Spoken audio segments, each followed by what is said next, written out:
Hey guys, welcome back to my channel. If you're new here, my name is Hannah. I post videos on all things fashion and beauty related that are also vegan and cruelty free. I've also just started doing some more vlogs, so there will definitely be more lifestyle stuff on this channel in the near future.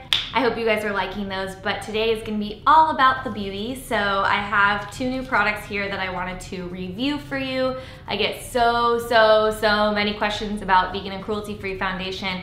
I do a lot of reviews on this channel. I've done quite a few try it out Tuesdays in the past, which is where I just try it out for the day and then I give my first impressions on them. But let me know what you guys think about those, because I kind of feel like it's helpful to an extent, but also I feel like it's better if I try the product out for months and can give you like a really solid opinion on it.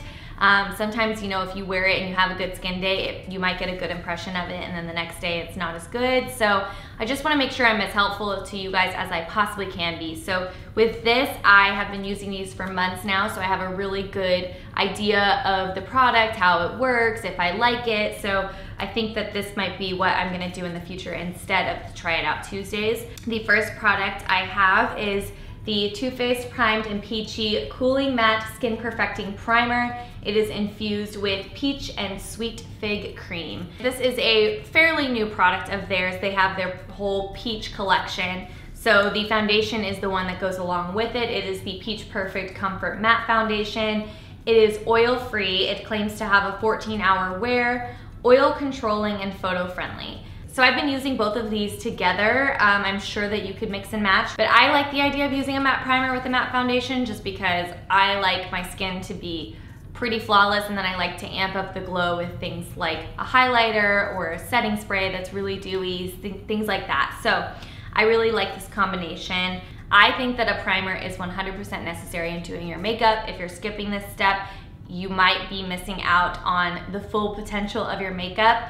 The reason why is because your skin is like an orange peel. It's got grooves and dips in it, and when you put a primer over it, it just kind of smooths everything out and gives you a really good foundation for your foundation. So I know that primer is expensive and it's hard to be like, ooh, I don't want to spend money on a primer because I don't get to like really see the results, but you really do. They all kind of work together and they all play their different parts. And the foundation, I tend to gravitate towards matte foundations. I find that it gives my skin a more flawless finish. I also have a little bit of texture to my skin, so I find that the more I can control where the glow is, the better it looks, especially on camera and things like that. So I'm going to get into the demonstration of them all, and I will talk a little bit more about each of these products so that you can get a good idea of if this is something that you want to spend your money on. And let's just go ahead and get on into the demonstration.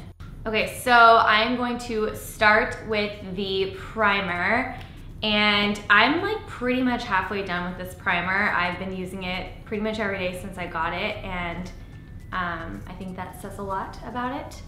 But, so it smells like peaches. All of the products do. It's a very strong peach smell. I love it because I love the smell of peaches. It reminds me of like peach O's or something. But if you're averse to peach smelling stuff, you might not love it. So just something to keep in mind. So I love the way this goes on. It goes on so smooth. I'm able to blend it out really easily. And it has a cooling feature. So it feels like cold to the skin, almost like when you put something minty on your skin. That's kind of how it feels. And it is supposed to be a matte primer. And I definitely think that it mattifies. I wouldn't say it's the most matte primer I've ever used, but it's pretty mattifying.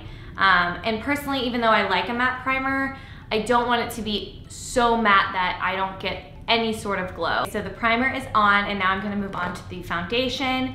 And I am in the color Porcelain, which when I actually got shade matched for this, and when they said porcelain, I was like, what? Like, I've never been porcelain in a foundation shade before, because I'm usually always, so Archie, okay, they're being really bad right now. I thought that I could like let them hang out with me while I filmed, but I don't know, it's not going too well.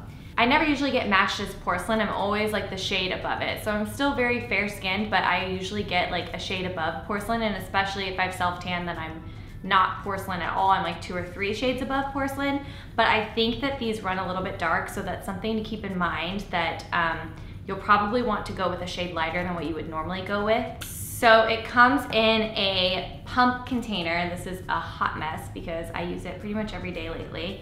And I've been using a brush to apply it because I just like the way that it applies better than the Beauty Blender. It's kind of weird because I want to say that this foundation reminds me more of a CC cream than it does a foundation, but that could just be the packaging. It's super full coverage, so it definitely is a foundation, but there's something about the way it applies that feels very lightweight. It doesn't feel like super cakey. So I would say those of you who really liked the IT Cosmetics CC foundation, because I really liked that before as well. I don't think IT Cosmetics is confirmed cruelty-free, and I don't know that that product is vegan, so I'm not using it anymore, but I've been looking for an alternative. I would say this is a pretty good alternative. It's not technically a CC cream, but it's gonna give you that lightweight feel that a CC cream does give you.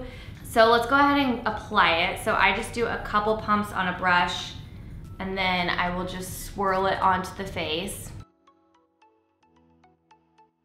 And the thing I love about this foundation is that it's very buildable. So you'll see I'm gonna build it up in areas that I like to have more coverage, and you'll see that it can build up no problem and it doesn't look streaky or cakey.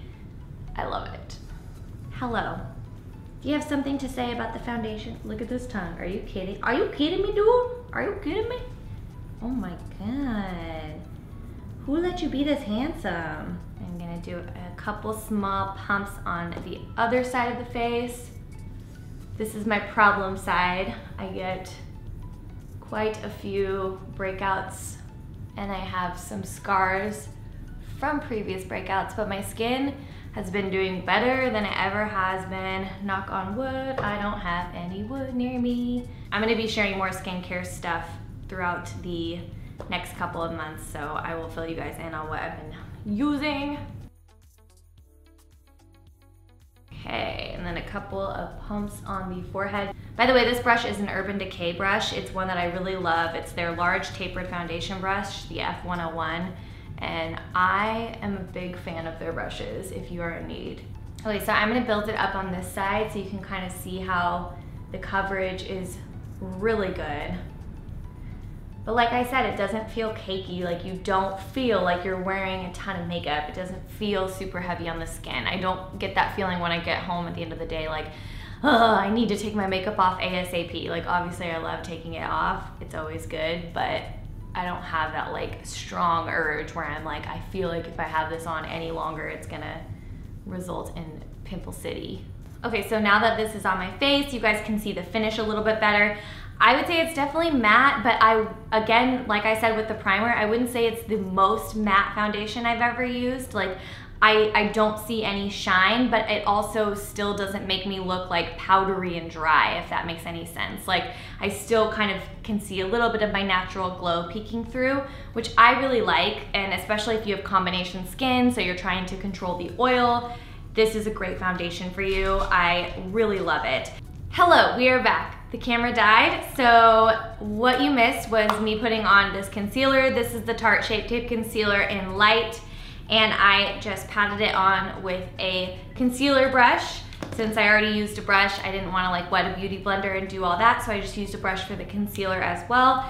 And I'm almost out of this, so if you guys wouldn't mind leaving your favorite concealer in the comments down below. I am looking for a new one, and I definitely want to try something new so that I can review it for you guys rather than use the same concealer over and over again. So if there is a vegan, cruelty-free concealer that you love, please leave it in the comments down below and I will definitely check it out.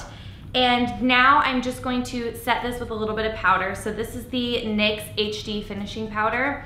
I like this because it's affordable. So it's a good one to have that you can get at the drugstore. I am just going to do a tiny, tiny bit. I have been doing a lot less powder than I have in the past because I found that it helps keep my skin looking glowy and it prevents the foundation from sinking into the fine lines. And then I'm gonna set it all with a setting spray. So I do actually have the Too Faced Peach Mist Mattifying Setting Spray. I will say I'm not the biggest fan of this, and I'll tell you why. So number one, you have to shake this an insane amount for it to work properly. It even has a sticker on it that says "Shake Me Baby." And even then, it's just so matte. I do like matte products, but like I said, I want a little bit of a glow, and I just don't think, I think this makes it look a little powdery and cakey rather than like a part of your skin.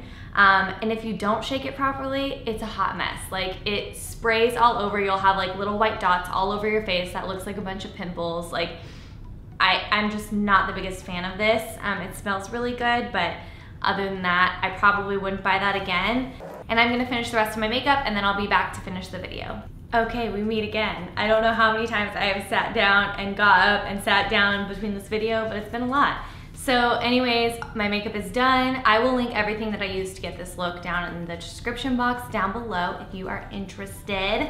So I just wanted to talk a little bit more about the products in depth so that you can kind of get a good gauge of whether this is something that you want to purchase or not. So just to round things up, this is how the foundation looks. It wears really well. So I never really wear foundation any longer than like 12 hours.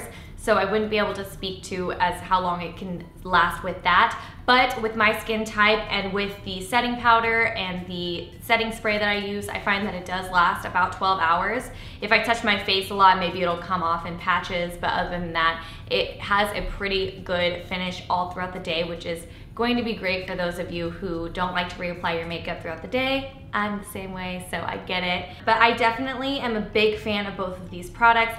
I think that if you're looking for a new foundation and primer, you're gonna love this. I think you get good coverage, it lasts all day, I love the finish, and I don't think you can ask for much more from a foundation. So let me know in the comments below if you guys have tried either of these products and what your thoughts were, and I will see you guys in my next video. Bye.